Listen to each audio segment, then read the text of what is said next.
welcome to an episode of Historically Marked. This is another cemeteries edition, and this is Salt Lake City Cemetery, of course, in Salt Lake City, Utah. And it's a very huge cemetery. I'm going to show you some notable graves and much more here, so definitely stay tuned. And I noticed that a lot of these have a lot of historical plaques on backs of their graves, like I saw in Provo, Utah, like the one in front of me. I'll go ahead and show it to you.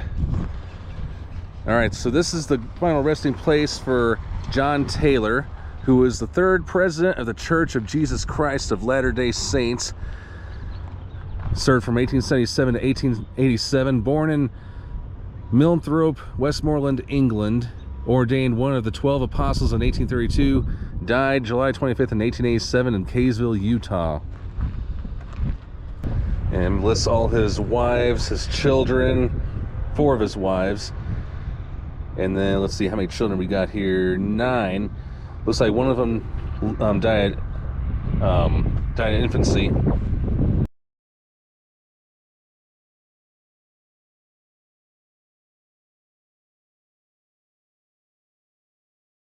So the cemetery is located in the Avenue section here in SLC.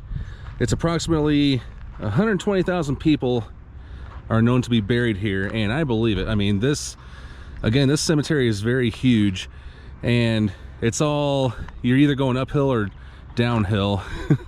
So be prepared to climb just a little bit. And I'm going to check out this gravesite real quick. Do not know who this person is. Last name is Wattles or Wattles, but they left a lot of toys behind. So here's to our little man Dexter Scott Wattles or Wattles, June 1st, 2003 to November 18th, 2005. So, oh my gosh, poor guy. 2 years and 5 months. But he loved motorcycles, skateboards, pacifiers, chocolate, stickers, singing, and dancing. These are a few of my favorite things. I'm sure you're familiar with that Christmas song, My Favorite Things. Aw, look at all these toys. As soon as I find some more information on the guy, I'll definitely put it on the screen.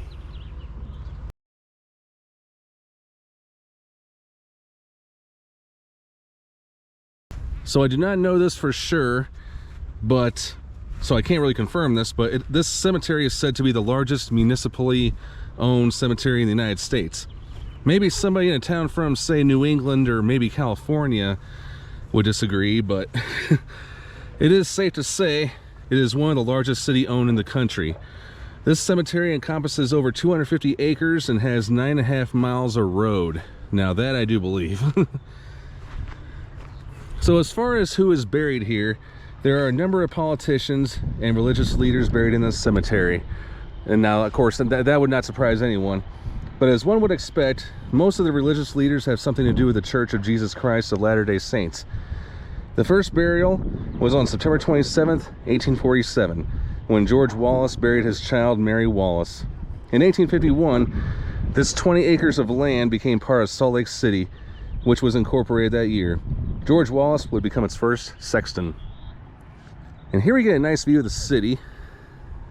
And this here is the final resting place of Jedediah Morgan Grant.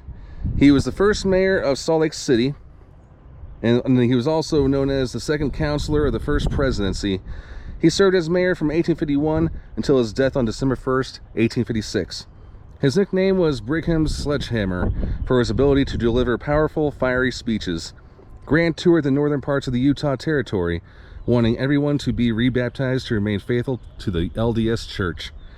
He contracted pneumonia after that tour and passed away at the age of 40. Mr. Grant was survived by his 7 wives and 11 children.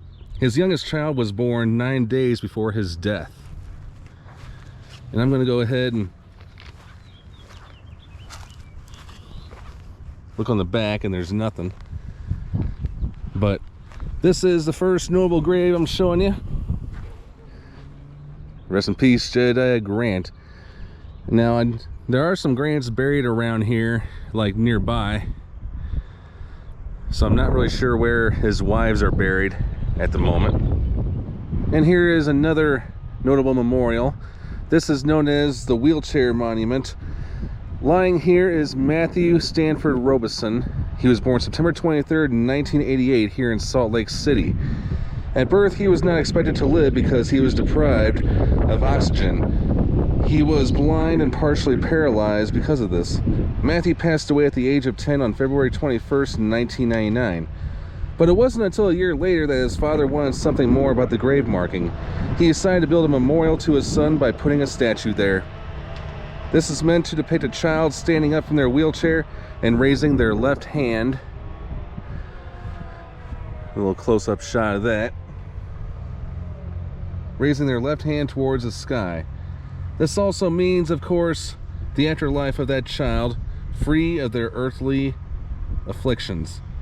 This statue became more popular after it was shared on Reddit, and now this has become one of Salt Lake City's tourist attractions, well, all over.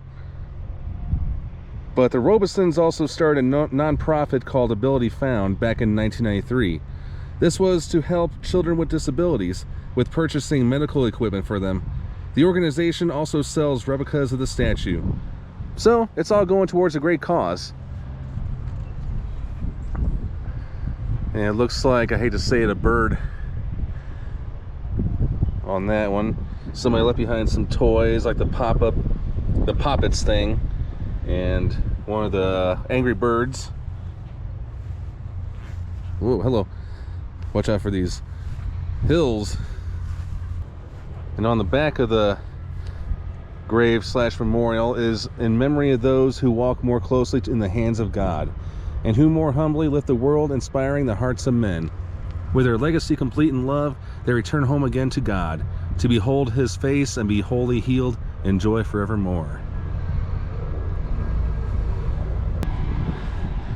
May Matthew Robison continue to rest in peace. Now in front of me is the gravesite of Lester Farnsworth Wire, also known as the inventor of the electric traffic light. Lived from 1887 to 1958, but he was a detective here in Salt Lake City on the police force when he went to the Utah Department of Transportation, or UDOT, about ideas for city traffic control in the early 1900s. In 1912, he was credited for inventing the first functional electric traffic light, which used red and green lights. And I did not know he served in World War I. Unfortunately, that plaque is shrinking, or not shrinking, but it's going into the ground. Hopefully that gets fixed pretty soon. And now here's the grave of Lilly Gray. And this grave was not too hard to find because I saw the big wine bottle and all these decorations on there. But thousands of people have come over here and visited this grave, and that's not an exaggeration. And it's probably because of the inscription on here, the victim of the beast 666. People have left a gold coin, a stamp, a pencil, a wine bottle, earrings, and a flower, a plastic flower. So a little backstory would help as far as the inscription. So it all starts with her husband Elmer Gray. Her husband is buried elsewhere in the cemetery, far away. But Elmer was quote-unquote a nutcase, as he claimed that Lilly died from the beast 666, or the government. He also blamed the Democratic Party.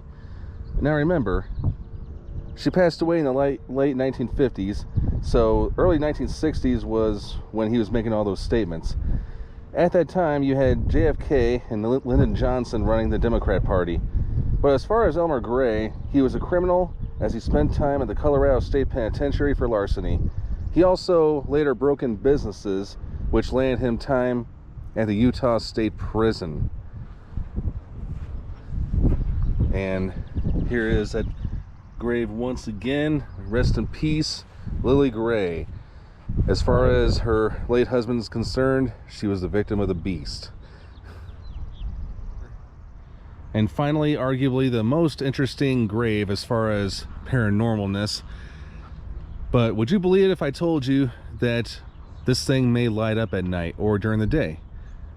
This is the gravesite of Jacob Moritz, but would you also believe that his remains are not even here? Yeah, nobody's actually even buried in the spot. But Jacob's ashes are believed to be scattered somewhere in California. So, legions of Salt Lake City's high school boys have terrified their girlfriends, gallantly offering to protect the girls by holding them close. Of course, by the legend of Emo's grave, which is this right here, the nickname.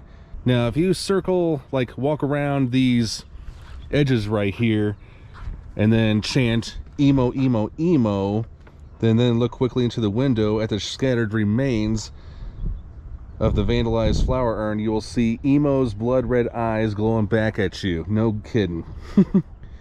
Nobody knows where the origin of the emo legend came from, but the name on the monument is Moritz, and I'm not really sure where the emo nickname came from once again. But when we think of emo, we think of the mid-2000s style, you know, Fall Out Boy and all those long title songs, and I don't know, guys wearing lip rings and blah blah blah.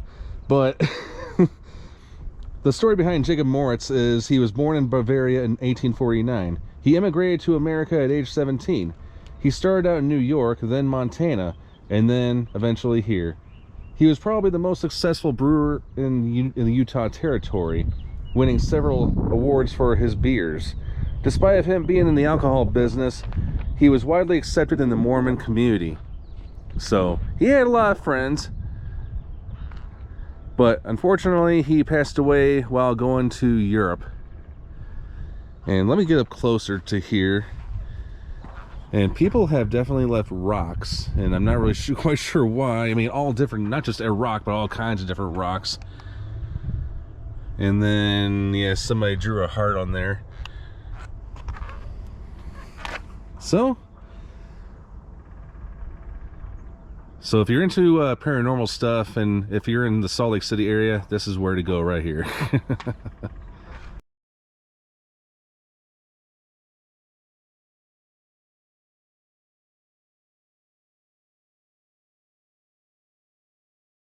Alright, thanks so much for tuning into this episode of Historically Marked. I am Jason in Salt Lake City Cemetery in Salt Lake City, Utah, signing off.